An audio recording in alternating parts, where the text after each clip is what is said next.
Hi, and welcome to another Wednesday Musings from the Spirit of New Earth.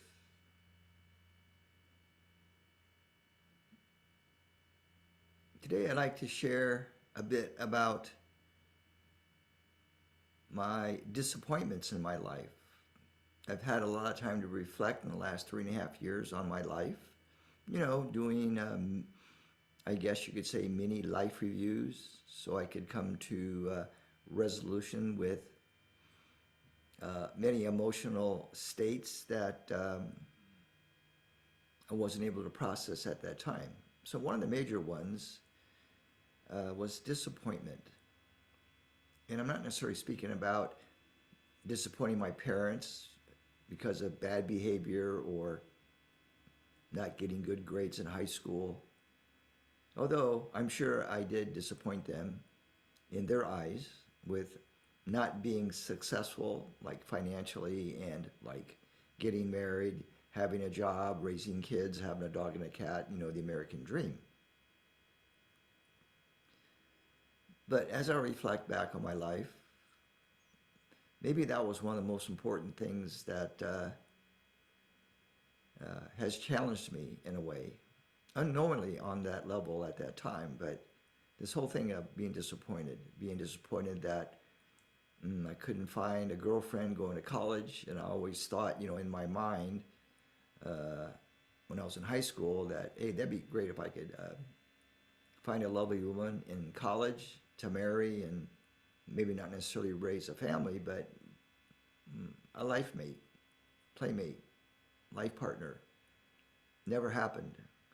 Although I may have come close many times, but those relationships didn't last very long for some reason. Like they just would drop out of my life, and then I would go through more disappointment and perhaps on some level blaming myself for, I don't know, not being good enough, I suppose, not being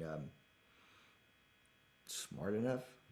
Who knows? Maybe it was my race, being Japanese, because I thought about that. I thought about, wow, being Japanese maybe has hurt me in the realm of relationships, the racial thing.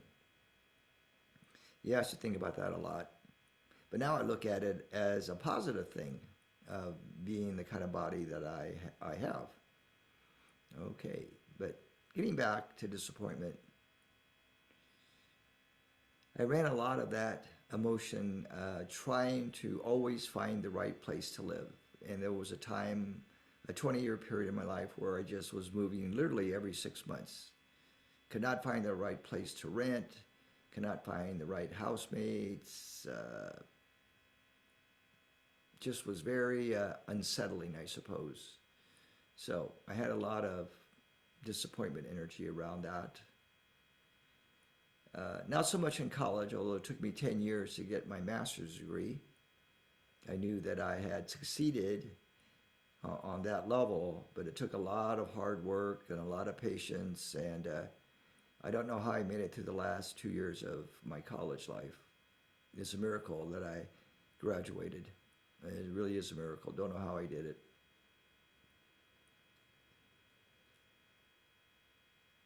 And when I started teaching way back, I did some bouts of teaching in the 80s when I was at Canyon Ranch Spa. I don't know if I ran disappointment energy then, but I would like give a presentation on trigger work and not a lot of response. So I used to think, why is that? I thought I did a good demonstration and presentation and no feedback. But I did get great feedback in my one-to-one sessions in trigger work, so that kind of balanced out the scales in that sense. But I kind of learned when I started teaching 20 years ago that I can't let people's reactions define my experience. So I learned pretty quickly to not be disappointed if I didn't get a lot of feedback from the work, because I was told from the other side that the energies that we were teaching and sharing with people was way beyond word description. In other words, it was very hard for people to articulate their experience of the energies. So don't take it personal. It's just that they didn't have the languaging to describe the effects that it was having in their consciousness, in their mind, in their emotions, and in their physical body. So coming full circle, if you had a lot of disappointments in your life, look at it as a teacher. Look at it as a lesson in not being attached to outcome, not taking things personal, being in neutral, so to speak, as the observer and the voyager in these places where you experience having disappointment in one way or another. And I think on a personal level, I maybe had more disappointment about myself than other people. Like, why can't I get my act together? Why can't I create a job that I enjoy? How come I don't like working for this organization? And I'll tell you a funny story. Without any kind of state credentialing, when I was in Scottsdale, Arizona, I applied at this private psychiatric school for elementary school kids as an art therapist, because I got my degree in art therapy and education, and they actually hired me. And so I had a position, kind of a standalone position as a contractor to do art therapy with the kids, because I love art. So I did that for a couple of months. Now, how I got fired was one of the students that I was mentoring, because they have a habit of running off campus and then having to call the police, and the police catching them and bringing them back to the school. So this kid ran away off campus, and they blamed me for the kids running away from campus, having been picked up by the police and having been brought back to the school grounds. And I could never figure out what was their reason for firing me. Well, I did nothing. And to this day, I have no clue as to why they fired me. But in retrospect, I look at it like, well, okay, that was a sign that that's not the best place for you energetically, because they were giving these kids all kinds of psychiatric meds that were messing up their bodies, big side effects. That was a bit sad for me to see that. And they also were monitoring the classroom of the teachers. They would actually have a video camera in there.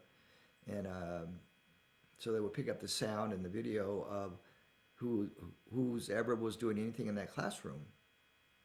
And I thought, that's strange, man. They're monitoring the teachers now. Wow. Walking on eggshells, huh? So that was one experience where I didn't blame myself. I was not disappointed.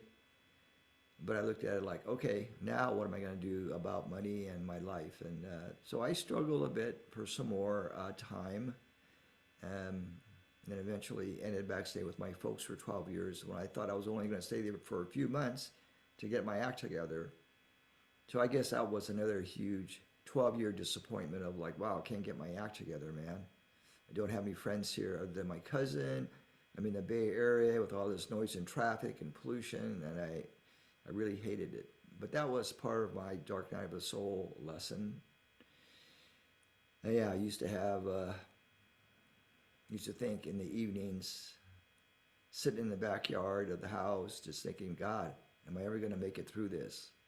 I do not see light at the end of the tunnel. So I suppose I was running a lot of disappointment and discouragement energies then, all of which has since been healed, because I learned, well, there's always help from the angelic realms that got me out of there through a house fire and got me homeless for 6 months, and then forced me, in a sense, to go to Mount Shasta. And so I made it that way. But I'm telling you, keep the faith. Keep the faith and keep trusting. Okay, so I hope this has been helpful for some of you that are listening. And don't give up. stay on course, stay on purpose, no matter what's happening. And if you need to, reach out to a friend, because that's what friends are for, right? For a time to chat, to listen, and sometimes to get feedback. Okay, have a beautiful week, and I'll see you on the next Wednesday Musings from the Spirit of New Earth.